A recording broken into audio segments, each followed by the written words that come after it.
I didn't realize that just one restaurant like ours could have that kind of ripple effect. This is the first time ever we turn off the light. We keep the light on all the time for 18 years.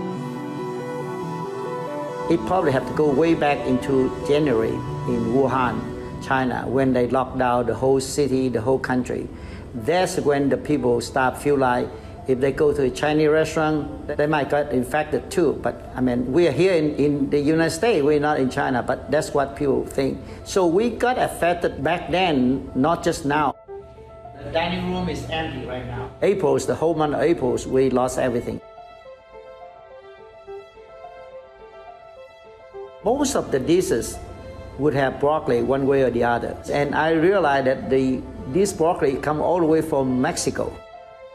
That day, a few days before April 1st, we have to call them and say, I'm so sorry, probably this is the last time we order until we reopen.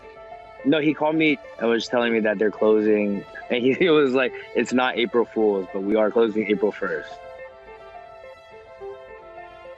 Like, wow, what? Larry closed, Maywa's closed. Of course, I was in shock. 80% of our sales are restaurants. So when restaurants closed down, they had to get rid of all of their supplies. When they had to get rid of their supplies, we did too, but we got stuck with ours. And then when we got stuck, the farms got stuck. So imagine of 20,000 pounds of broccoli that week, only 5,000 pounds moved, right? You're still stuck with 75% of what's left. So we had to throw out dumpster loads. It was hard. And that's not just for broccoli. It's for all the other vegetables and meats as well.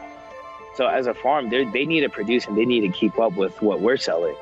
So they have it the hardest. If they don't farm 3 months ahead of time, they're not going to have crop for us when we make an order. I got that call from SBC, hey, we got to cancel the shipment. It was already dispatched to load on a truck. We are the actual farmer and grower of vegetables in Mexico. Our cash crop is broccoli.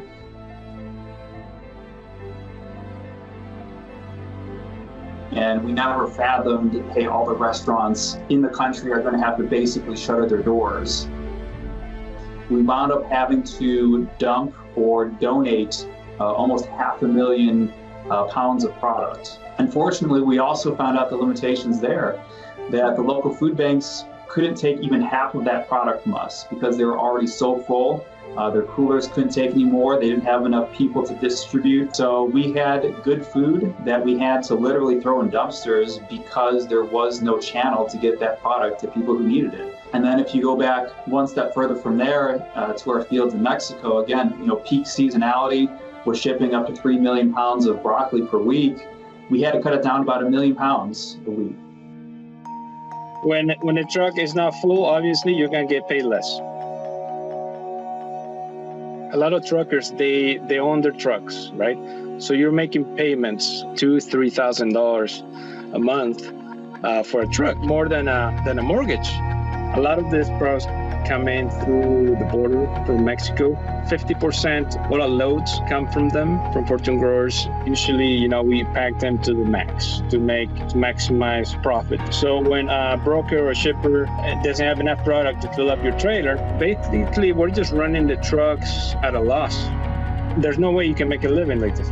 You can't turn off the economy like flipping a switch and then 2 months later turn back on and expect that everything's gonna be normal. It's a chain reaction. You take one piece of that puzzle and then everything falls apart. Like a house of cards.